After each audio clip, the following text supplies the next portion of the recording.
Ada satu orang sudah siap bunuh diri pagi itu. Hari Sabtu seperti ini. Dia sudah siap bunuh diri, sudah siap tali, racun, semua.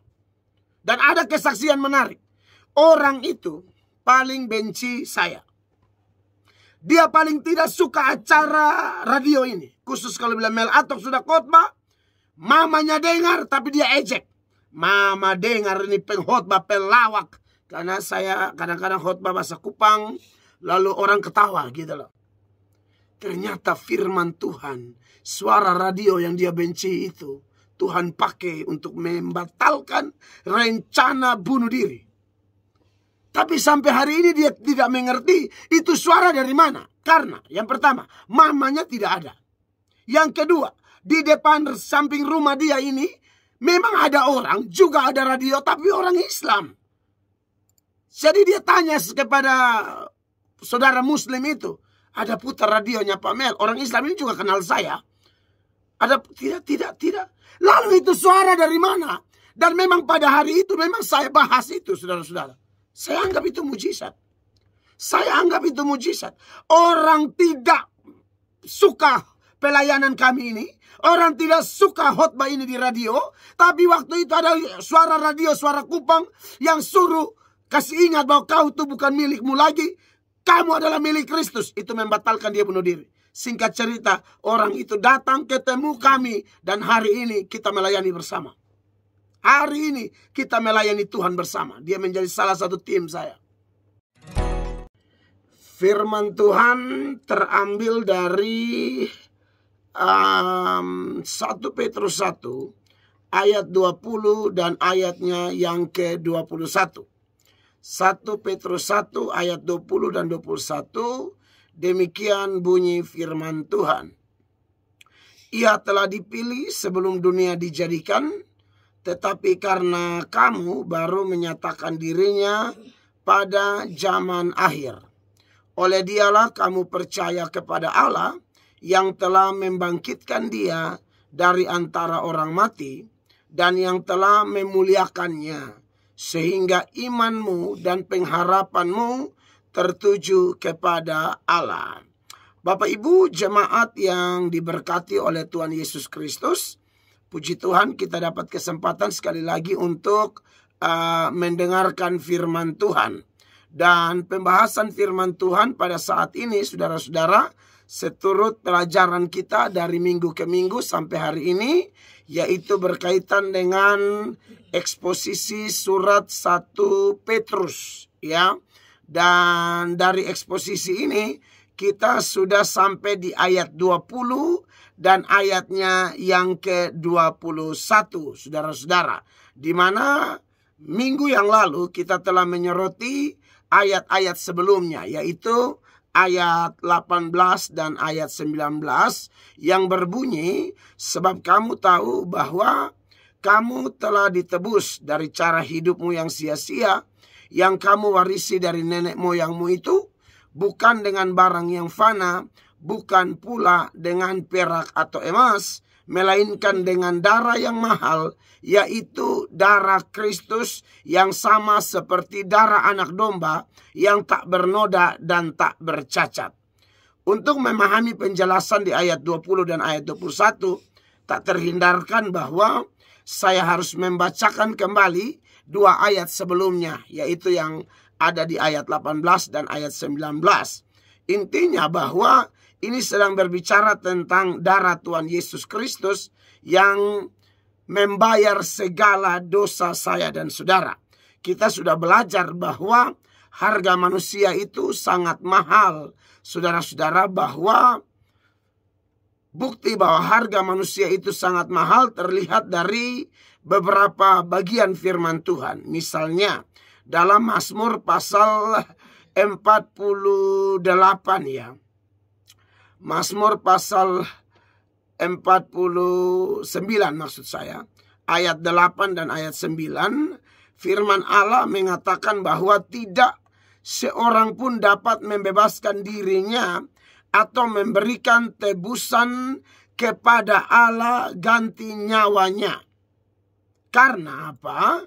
Karena terlalu mahal harga pembebasan nyawanya dan tidak memadai untuk selama-lamanya. Jadi saudara, harga nyawa manusia itu terlalu mahal, kekasih Tuhan.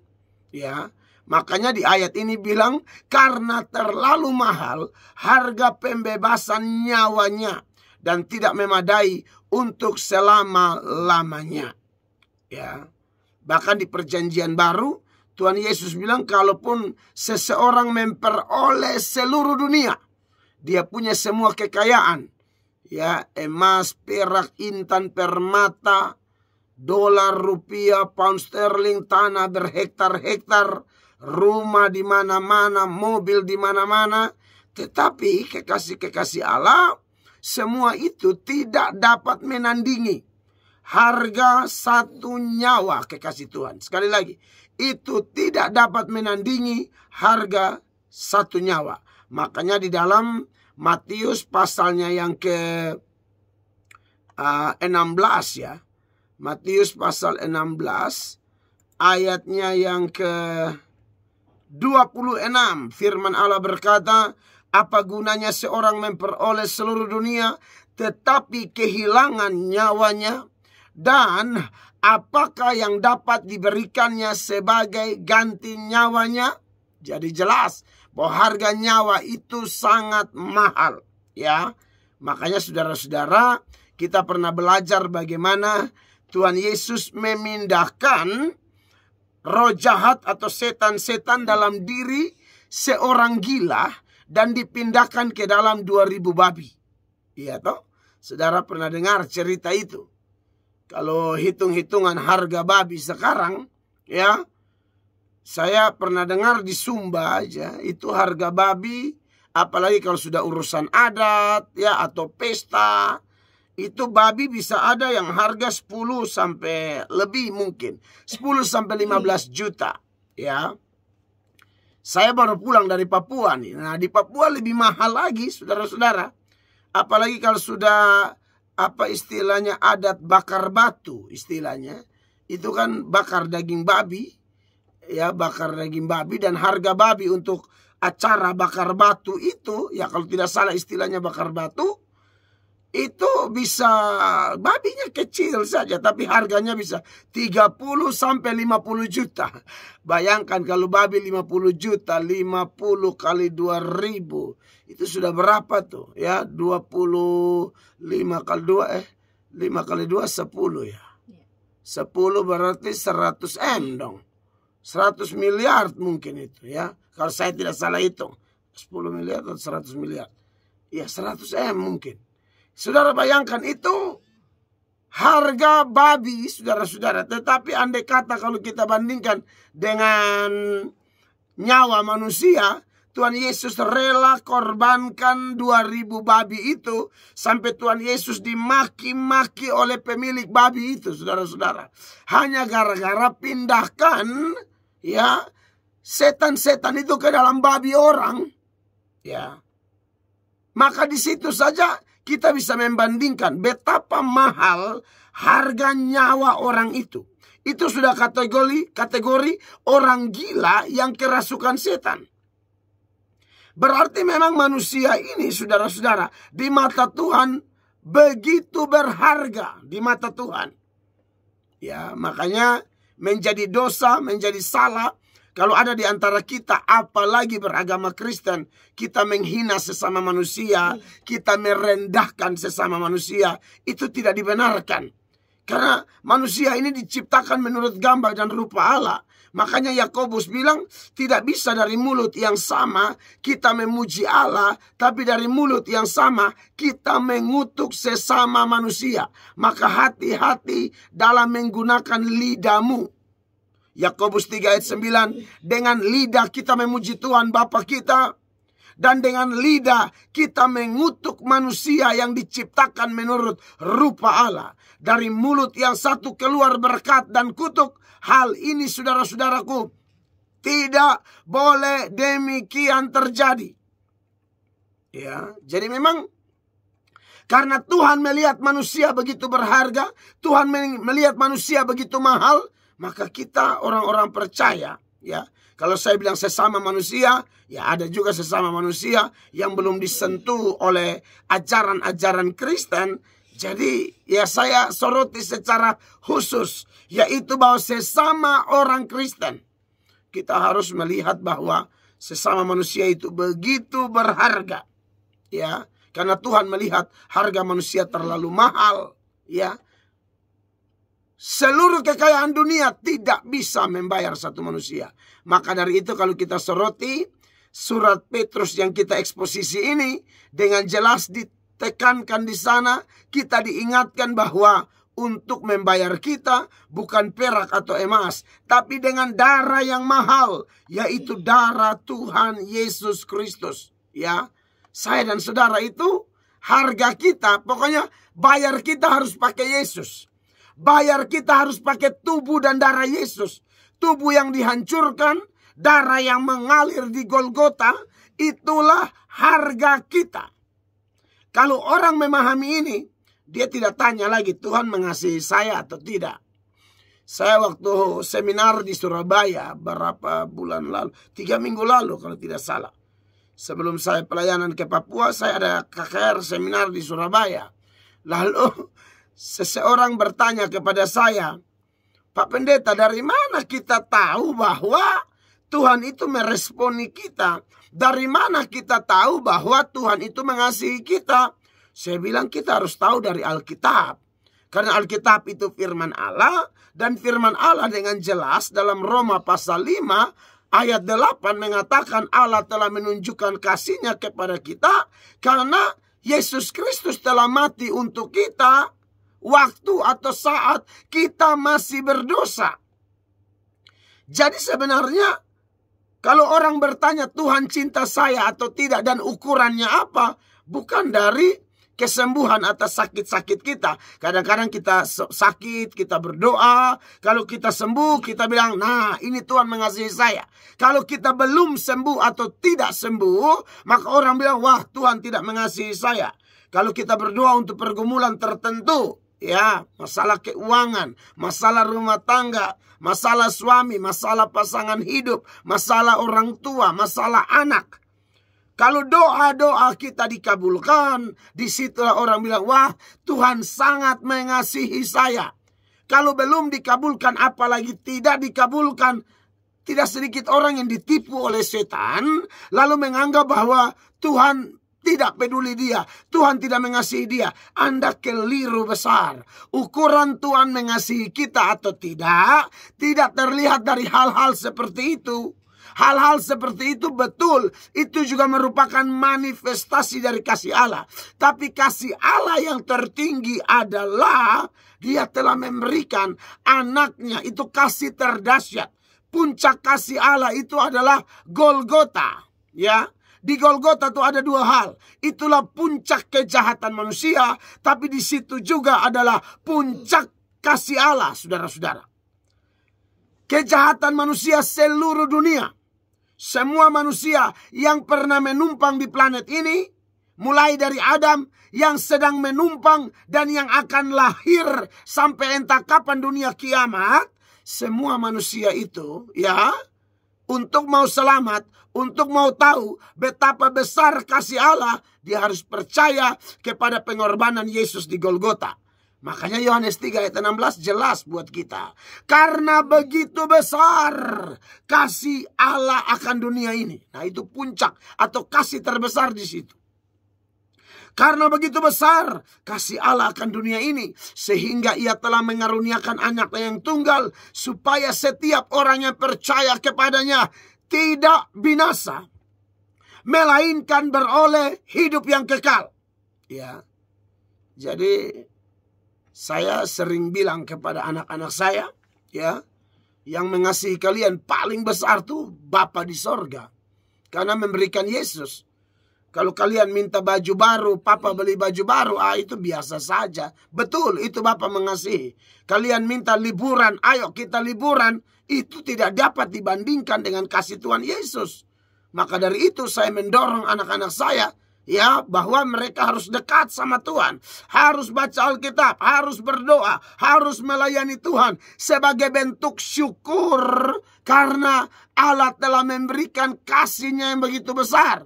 Dan Alkitab menjamin kalau kasih yang paling besar saja, yaitu Yesus Kristus, Allah beri bagi kita, bagaimana mungkin Allah tidak mengaruniakan segala sesuatu yang lain yang berkaitan dengan kebutuhan kita di dalam kehidupan kita. Yesus saja Dia berikan kepada kita.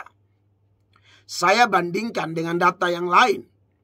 Misalnya yang tercatat dalam surat Roma ya. Roma pasal 8 ayat 31 dan 32 ya, atau sampai 34 lah. Supaya Bapak Ibu jemaat yang bertanya-tanya, Tuhan mengasihi saya atau tidak ya? Loh, Tuhan sudah melakukannya. Dan Dia mau menanggung kamu terus. Bahkan sampai masa putih rambutmu, Yesus mau menggendong kamu. Hanya kita saja yang kadang-kadang ya menjauhkan diri dari ibadah, dari hubungan pribadi dengan Tuhan, sehingga kita merasa Tuhan jauh. Padahal bukan Tuhan yang jauh, Anda dan saya yang menjauh. Ya, saya sering bilang begini, ibadah, doa, ya, itu menjauhkan kita dari dosa. Sebaliknya, dosa menjauhkan kita dari ibadah, doa, baca Alkitab. Hanya dua kemungkinan itu. Catat baik-baik, saudara. Anda banyak beribadah, banyak berdoa, banyak baca Alkitab, banyak melayani, sering mendekatkan diri kepada Tuhan, maka Anda akan jauh dari dosa. Sebaliknya, kalau Anda sudah kelihatan jauh dari ibadah, jauh dari doa, jauh dari baca firman, jauh dari melayani, cek dulu. Jangan-jangan dosalah yang telah menjauhkan Anda. Nah, dalam kondisi ini setan masuk dan berkata, engkau tidak berharga. Setan masuk dan berkata, engkau anak sial, engkau ini orang buruk, engkau punya nasib jelek sekali. Kamu hanya akan menuai bencana, bencana, bencana, bencana, bencana. Itulah kerjaan setan. Yaitu intimidasi Anda, mendustai Anda dan saya. Maka dari itu kami hamba-hamba Tuhan diutus Allah untuk mengingatkan, menyadarkan Anda yang sedang ditipu, yang sedang terbuai dengan dosa, sehingga Anda jauh dari Tuhan, Anda jauh dari ibadah. Jangan bilang Tuhan yang jauh, Anda yang jauh. Tuhan tidak pernah jauh, ya. Sebab kalau Anda mendekatkan diri, ayat-ayat yang saya baca tadi, saya baru baca saja, belum kasih keterangan, tidak disertai intonasi selayaknya orang berkhotbah, Anda sudah berkata di hati Anda, amin. Pasti Anda percaya itu. Tapi kalau orang yang jauh kita omong sampai mau mati, ya. Radio sound system sudah bagus, ya kan? Ya, streaming lancar. Tapi kalau yang dengar ini diperbudak, dijajah oleh dosa, Anda rasa Tuhan jauh. Salah, Anda yang jauh. Ayo datang kembali. Ya, saya baca dulu ini data yang lain yang mengingatkan kita yang mungkin sedang tertipu oleh setan. Anda berharga, saudara-saudara. Roma 8 ayat 31. Sebab itu apakah yang kita katakan tentang semuanya itu? Jika Allah di pihak kita, siapakah yang akan melawan kita? 32. Ia yang tidak menyayangkan anaknya sendiri, tetapi yang menyerahkannya bagi kita semua. Bagaimanakah mungkin ia tidak mengaruniakan segala sesuatu kepada kita bersama-sama dengan dia? Garis bawah itu ayat 32.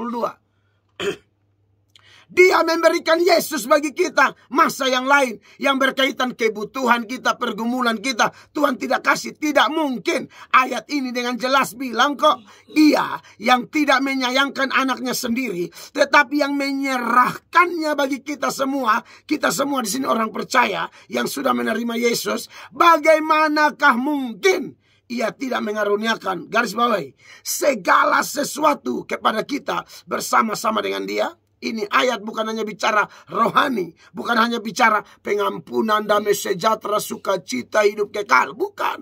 Dia juga bicara kebutuhan-kebutuhan lahiriah kita. Tuhan tidak pernah kerja setengah-setengah.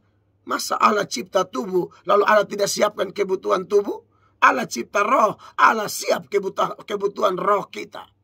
Maka semua yang berkaitan dengan kebutuhan kita, Sang Gembala Agung pasti memenuhinya. Ya, makanya di Mazmur 23 itu dia bilang, Tuhan adalah gembalaku, takkan kekurangan aku. Ia membaringkan aku di padang yang berumput hijau, Ia membawa aku ke air yang tenang, Ia menyegarkan jiwaku. Anda lihat di sana, ya, ada kebutuhan jiwa, ada kebutuhan lahiriah, air, rumput, ya, takkan kekurangan. Itu kebutuhan domba.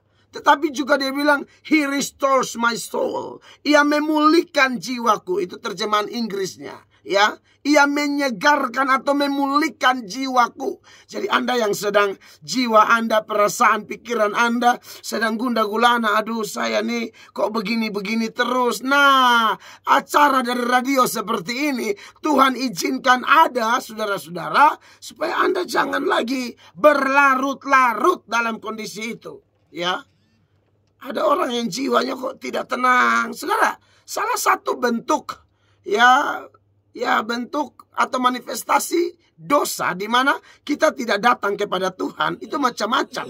Salah satunya ya kita hilang damai sejahtera. Saya tunjukkan data yang lain ya. Jadi kalau ada orang kok hidupnya tidak damai, makan tidak enak, tidur tidak enak, nonton bioskop juga sama saja, iya kan? Ya, begitu dia nonton film setan, oh itu lu lebih rusak lagi, ya. Masalah sudah banyak, nonton film setan lagi. Tapi tidak tahu ya, Indonesia tuh begitu ya, saya lihat ya. Saya lihat kalau bilang film setan, aduh bioskop penuh. Saya sudah survei saudara-saudara ya. Film setan bioskop penuh. Begitu juga, bukan cuma film loh. Kalau ini saya di kalangan rohaniwan aja ya, pendeta-pendeta, pelayan-pelayan. Kalau ada pendeta bicara setan-setan terus, wah itu paling banyak peminat ya.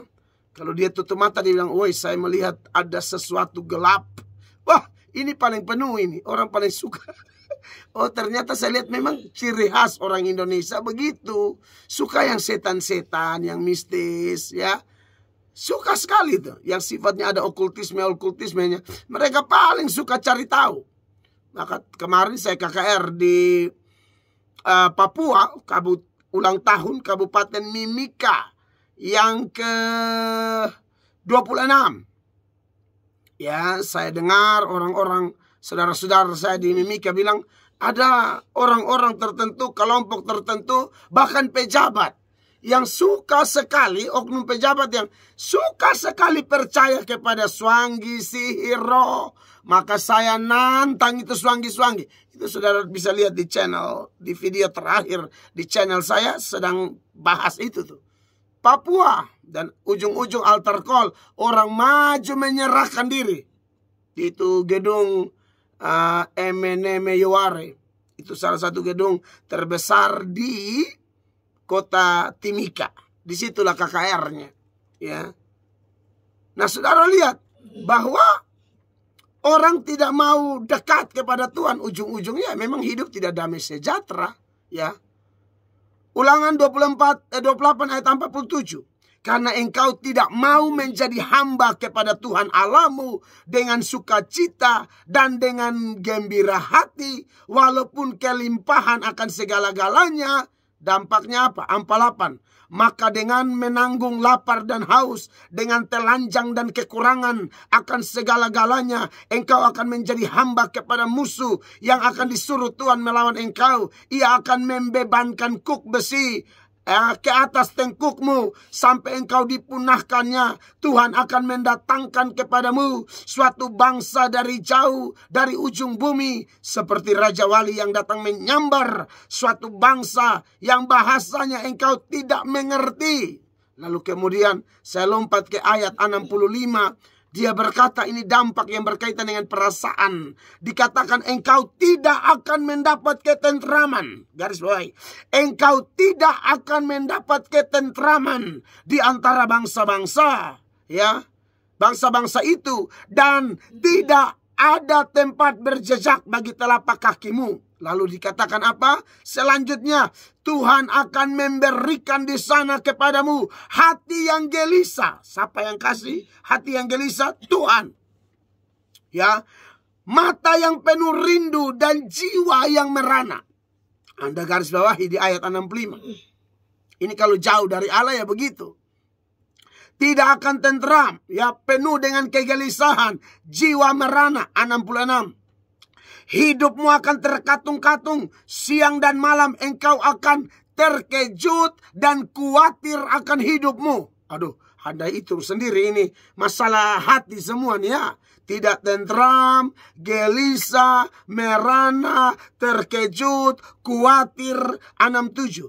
Pada waktu pagi engkau akan berkata, kalau malam sekarang. Dan pada waktu malam engkau akan berkata, kalau pagi sekarang. Karena kenapa? Karena kejut memenuhi hatimu dan karena apa yang dilihat matamu. Jadi kita lihat, kita seperti orang tak kubayangan, hidup tidak jelas.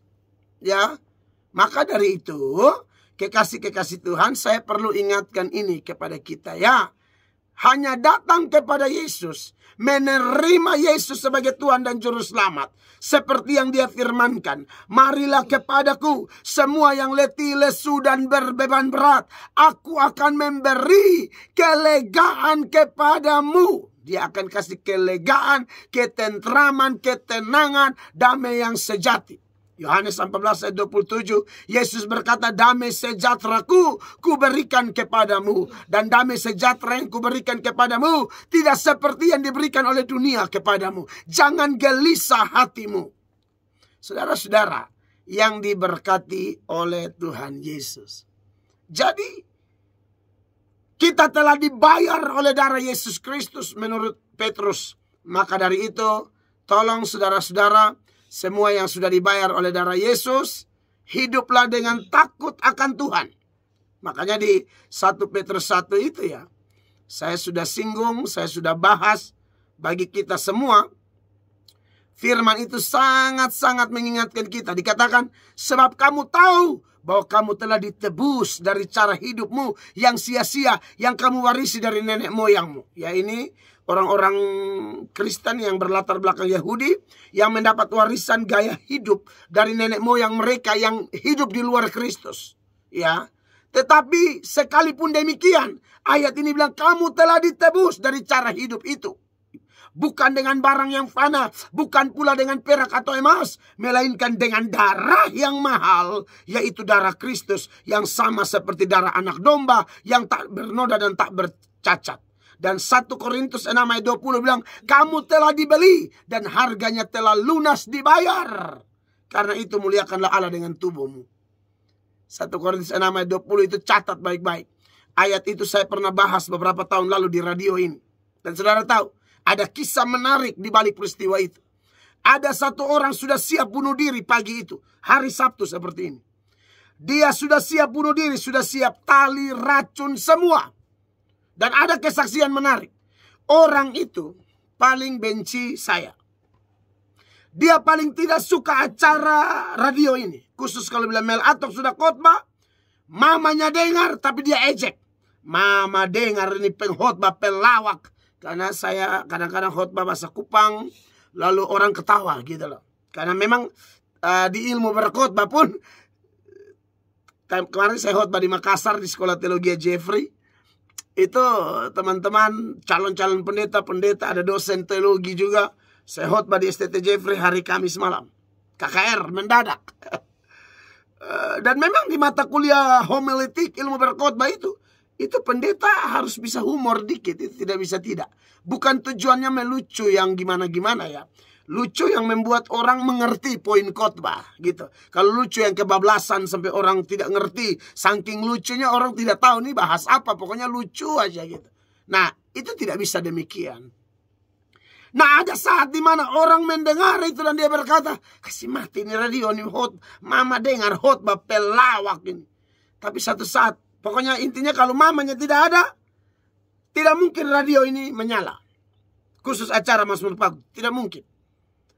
Satu kali mamanya lagi pergi ke Rote. Jadi dia sendiri dalam kondisi depresi berat karena sejumlah masalah pribadi. Depresi berat. Seorang bapak sudah mau bunuh diri. Tiba-tiba dia dengar ada suara saya dan itu acara radio gitu loh. Sedangkan di depan rumahnya dia ini orang Muslim. Ya. Pokoknya itu suara saya khotbah. Saya bahas tentang hidupmu bukannya kamu lagi. Kamu telah dibayar oleh darah Yesus. Itu yang saya singgung tadi di 1 Korintus 6 itu ya. 1 Korintus 6 ayatnya yang ke-20. Ya. Saya baca ayat itu. Sebab kamu telah dibeli dan harganya telah lunas dibayar. Karena itu muliakanlah Allah dengan tubuhmu. Dirimu bukan dirimu lagi. Kamu itu milik Kristus. Saudara, itu sudah deal. Dia sudah tulis pesan-pesan terakhir semua. Siap bunuh diri. Ternyata firman Tuhan, suara radio yang dia benci itu, Tuhan pakai untuk membatalkan rencana bunuh diri. Tapi sampai hari ini dia tidak mengerti itu suara dari mana. Karena yang pertama, mamanya tidak ada. Yang kedua, di depan samping rumah dia ini memang ada orang, juga ada radio, tapi orang Islam. Jadi dia tanya kepada saudara Muslim itu, ada putar radionya Pak Mel. Orang Islam ini juga kenal saya. Ada tidak. Lalu itu suara dari mana? Dan memang pada hari itu memang saya bahas itu, saudara-saudara. Saya anggap itu mujizat. Saya anggap itu mujizat. Orang tidak suka pelayanan kami ini. Orang tidak suka khotbah ini di radio. Tapi waktu itu ada suara radio, suara Kupang yang suruh kasih ingat bahwa kau itu bukan milikmu lagi. Kamu adalah milik Kristus. Itu membatalkan dia bunuh diri. Singkat cerita, orang itu datang ketemu kami. Dan hari ini kita melayani bersama. Hari ini kita melayani Tuhan bersama. Dia menjadi salah satu tim saya. Saudara-saudara, engkau berharga di matanya. Siapapun engkau, suami ke Anda, istri ke Anda, orang muda ke Anda, sekotor apa hidupmu, Yesus telah membayar engkau lunas. Mari datang kepada Kristus. Jangan buang-buang waktu. Katakan kepada dirimu, aku akan bangkit. Seperti kata si bungsu itu. Dia bilang, wah di rumah bapak pembantu semua makan enak. Di sini saya mau makan makanan babi. Aku akan bangkit. Pulang kepada bapak. Aku akan minta ampun. Dia pulang loyo-loyo. Dia jalan loyo-loyo. Bapak lari. Bapak lari. Sambut. Peluk dia. Cium dia. Kasih jubah baru. Kasih cincin. Kasih alas kaki. Padahal dia sudah bilang, saya pulang jadi pembantu pun tidak apa-apalah. Jadi budak pun tidak apa-apalah. Budak di Israel itu tidak pakai alas kaki. Tapi waktu dia pulang, bapak kasih sendal, kasih sepatu. Itu artinya apa? Sinyal bilang apa? Kamu tetap anak. Kamu tetap anakku. Kasih Tuhan. Apakah Anda pernah komitmen melayani tapi Anda lupa? Anda sedang terbuai oleh dosa, Anda jatuh, Anda ditarik keluar begitu jauh oleh kesenangan duniawi. Saya ketemu banyak orang, waduh waktu susah, butuh kerjaan, mau butuh ini itu, masa depan katanya madesu, masa depan suram. Lalu Anda datang cari hamba Tuhan, lalu berdoa, saya sudah doakan banyak orang, Tuhan buka jalan, Tuhan berkati saudara-saudara, Tuhan kasih kerjaan, Tuhan kasih ini, kasih itu, yang berkaitan dengan kebutuhannya. Sekarang diberkati, sulit sekali melayani, sulit sekali beribadah, alasan terlalu sibuk. Halo, sibuk apa? Pak Presiden Jokowi aja sibuk-sibuk menurut versi agama Islam. Dia masih ada waktu sholat. Kamu lebih sibuk dari Pak Jokowi kah? Kamu lebih sibuk dari Pak Presiden kah? Kok sibuk? Alasan sibuknya itu loh. Saudara tidak bisa lagi kan memberi dirimu, idemu, talentamu di gerejamu masing-masing untuk melayani dia. Tolonglah. Jangan sudah dapat apa yang Tuhan punya, lalu Anda tinggalkan Tuhan. Banyak orang tuh saya lihat, bukan cari Tuhan loh. Dia cari apa yang Tuhan punya. Berkat Tuhan punya, mujizat Tuhan punya, jodoh Tuhan punya, apa lagi, makan, minum, pakai, pangkat, kedudukan, itu semua Tuhan punya. Banyak orang sudah dapat ini, dia tinggalkan Tuhan. Oh wow. Janganlah saudara-saudara, jangan. Kasihan setan tipu Anda, ayo pulang. Nah, menarik saudara-saudara bahwa kalau kita pelajari bagian firman Allah ini sungguh-sungguh layak untuk direnungkan, kekasih Tuhan ya. Saya sebenarnya mau bahas dengan ayat 20, tapi saya rasa saya harus soroti dulu ayat 18-19 ini, supaya Bapak Ibu kekasih Tuhan betul-betul memahami rencana Tuhan, memahami kasih Tuhan dalam kehidupan saya dan saudara ya. Tapi saya mau tambahkan juga ayat 20 dulu, supaya kita mendapatkan keterangan juga. Lanjutan dari ayat 18-19 itu, dia bilang begini di ayat 20. Ya. Ia, maksudnya Tuhan Yesus, telah dipilih sebelum dunia dijadikan. Tetapi karena kamu baru menyatakan dirinya pada zaman akhir. Nah, ini ada yang menarik nih kalau kita bicara tentang penebusan Kristus di Golgota itu. Itu terjadinya, direncanakannya sejak kapan?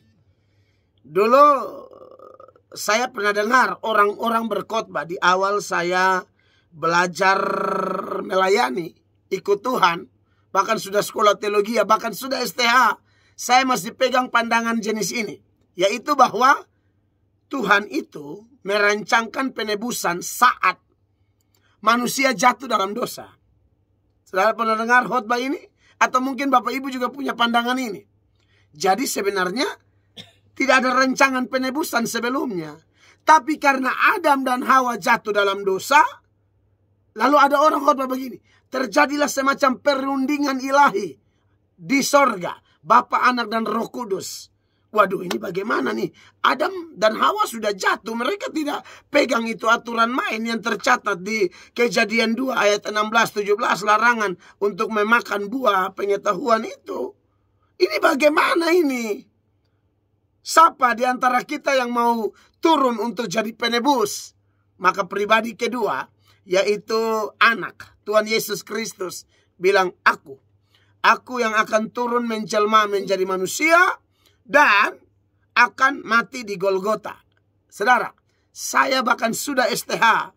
Awal-awal saya sekolah teologi, lulus 5 tahun di bangku teologi, saya pegang pandangan itu tuh. Tapi setelah saya baca ayat ini, ternyata kita salah. Ini ayat yang begini, ia telah dipilih. Ingat ya, ia telah dipilih berkaitan dengan ayat 18-19 tadi, yaitu pengorbanan darah Yesus, kematian Yesus itu. Ia telah dipilih sebelum dunia dijadikan. Jadi ternyata penebusan itu bukan rancangan dadakan, seolah-olah Allah tidak tahu apa yang akan terjadi. Allah tidak tahu bahwa Adam dan Hawa akan berdosa, lalu Allah kaget, ya ampun, sudah jatuh, ayo mari kita rapat takuju, rapat mendadak. Itu tidak ada itu. Ini tidak ada sesuatu yang Allah rapat mendadak, itu tidak ada. Bahkan Mel Atok bisa jadi pendeta, ya. Mel Atok bisa punya anak nama Absdef. Itu bukan rancangan dadakan. Oh, saya ketemu istri saya Ivon, nanti kalau ada anak nomor 1 nama Absdef. Oh tidak, itu secara manusia kelihatannya begitu. Tapi tidak ada satu rancangan pun di dalam diri Allah yang terjadi mendadak, ya. Nanti Kak Stevi nanti menikah, dapat suami yang cinta Tuhan, anak-anak diberkati. Itu kesannya baru terjadi. Padahal itu sebenarnya sudah ada dalam skenario Tuhan. Atau siapapun Anda. Tidak ada yang kebetulan. Bukan hanya Yesus yang dipilih untuk menjadi penebus sebelum dunia dijadikan. Saudara perhatikan ayat ini. Ia telah dipilih sebelum dunia dijadikan. Sebelum terjadi penciptaan, rancangan penebusan itu sudah ada dahulu. Jangan dibalik. Oh, sudah penciptaan baru Tuhan pikir penebusan. Salah. Rancangan penebusan lebih dahulu, baru penciptaan Tuhan lakukan. Karena ayat ini mengatakan, iya, Tuhan Yesus dipilih. Dipilih apa? Sebagai penebus. Darahnya akan tercurah di Golgota sebelum dunia dijadikan. Saudara paham? Ya, bahwa kalau dunia saja belum dijadikan, Adam dan Hawa belum ada. Adam dan Hawa belum ada, berarti belum ada dosa. Tapi kenapa sebelum ada dosa, sebelum Adam dan Hawa ada, bahkan sebelum langit dan bumi ada, Allah sudah pikirkan Yesus akan mati di Golgota. Jadi ini bukan rancangan dadakan, ya. Baca juga Efesus 1 ya, ayat 3, 4 sampai 5. Itu berkat surgawi yang dibahas di sana. Itu juga bukan dadakan. Perhatikan. Efesus 1 mulai ayat 3 sampai 5. Terpujilah Allah dan Bapa Tuhan kita Yesus Kristus, yang dalam Kristus, dengar, telah mengaruniakan kepada kita segala berkat. Berkat bukan cuma jasmani, di sini bilang berkat rohani di dalam surga. 4. Sebab di dalam Dia Allah telah memilih kita kapan? Sebelum dunia dijadikan. Jangankan Yesus ya, kita saja, Mel Atok dan semua orang percaya ini. Anda bertobat kapan? Gara-gara apa?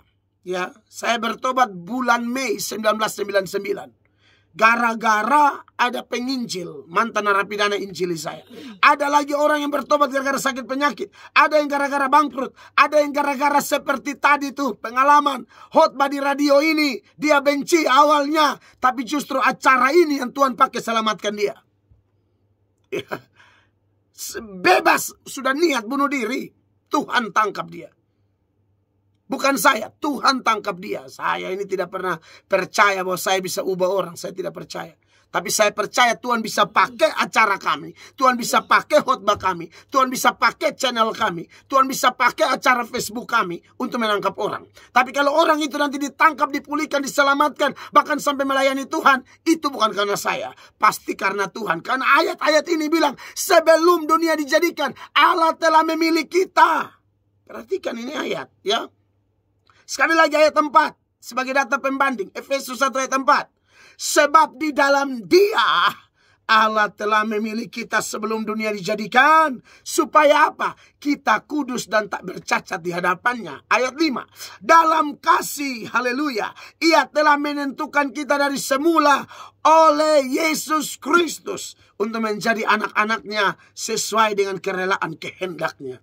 Bapak Ibu, jemaat, saudara-saudara seiman, Anda dan saya begitu berharga ya.